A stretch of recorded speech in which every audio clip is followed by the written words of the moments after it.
안녕하세요. 심리조화TV의 조아입니다. 이번 영상은 남성들의 자위에 관한 영상으로 준비했는데요. 대부분 남성들의 고민인 이 행위, 지나치게 많이 해도 고민이고요. 또 아예 안 해도 고민이고요. 상당수의 남자들은 이 행위에 대해서 두 가지 질문을 많이 주세요. 저는 너무 시도 때도 없이 하는데 하루에 이렇게 많이 해도 괜찮은가요? 저는 나쁜 습관이 될까봐 일부러 참기도 하는데 괜찮은가요? 심리조화TV 전 영상에서 적당한 자위는 이점들이 있어서 해도 괜찮다. 주기적으로 하는 것이 좋다고 말씀드렸었는데요. 이번 영상에서는 남자들이 주로 하는 자위 시 피해야 하는 것들에 대한 영상으로 3가지 준비했습니다. 마지막은 남자들의 위험한 자위 습관에 대한 내용이니 끝까지 집중해주세요. 첫 번째로는요, 일단 남성은 여성과 다르게 사정을 주기적으로 해주지 않으면 안 좋은 거 다들 아시죠?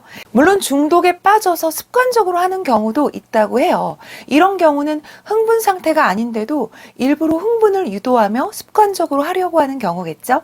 또 성욕이 과도해서 자위를 즐기는 분들도 있는데요.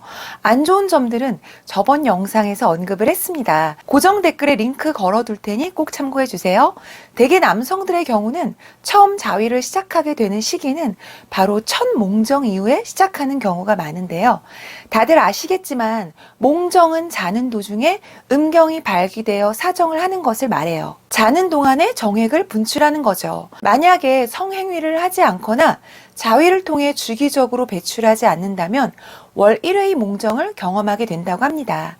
인터넷상에서도 이 자위에 대한 질문들이 정말 많이 올라오는데요.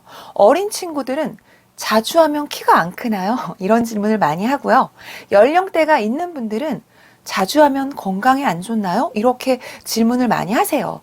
의학계에서는 자위와 키 성장 그리고 건강과는 크게 연관이 없다고 하는데요. 그런데 자주 하면 이것을 초래한다고 합니다. 바로 성기능 장애예요. 이 성기능 장애란 정상적인 성행위를 하지 못한다. 이렇게 정의할 수 있는데 이것은 성행위 자체가 안 된다는 것을 의미하지 않고요.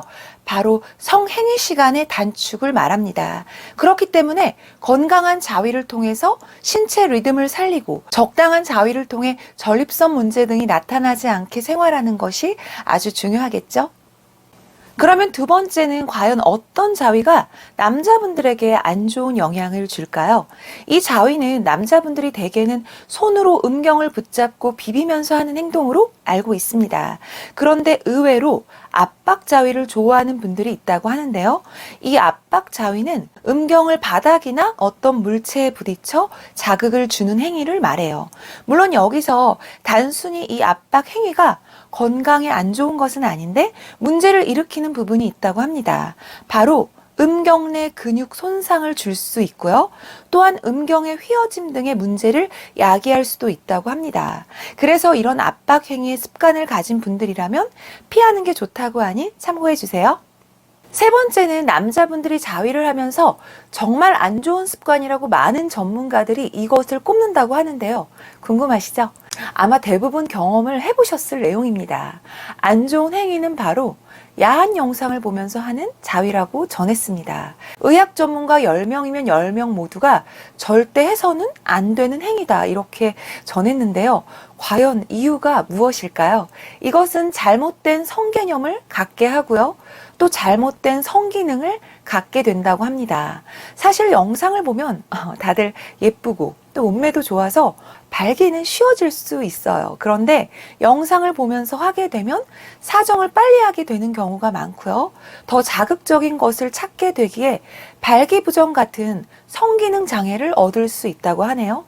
더 자극적인 것을 찾다 보면 감각이 둔해지고 그러다 보면 더 이상 흥분도 잘 안 될 수 있고 사정 행위에 대해서도 빨랐던 시간이 느린 시간으로 바뀔 수 있고 이런 문제들 때문에 장애로 오는 게 아닌가 싶은데요. 그러면 영상보다는 어떤 식으로 해야 좋을까요? 바로 자위 시에는 상상력을 발휘해서 하는 게 좋다고 합니다. 예를 들면 좋아하는 이성과의 관계를 떠올리며 하는 게 좋고요. 이런 것에 죄책감 느낄 필요는 없다고 하는데 여기서 단 한 가지 상상으로 하는 것이 좋은데 이 상상의 내용도 적당한 수위를 지키면 된다고 해요. 너무 구체적이고 리얼하게 되면 현실에서도 그렇게 하고 싶다라는 충동을 느낄 수 있기 때문인데요. 자위가 어차피 해야 되는 행위라면 건전하고 건강한 자위가 되길 바라겠습니다. 이상 중요한 3가지 알아봤고요. 소는 배신하지 않는다. 공감이 되셨다면 구독과 좋아요. 이상 여러분의 건강을 응원하는 심리조화였습니다.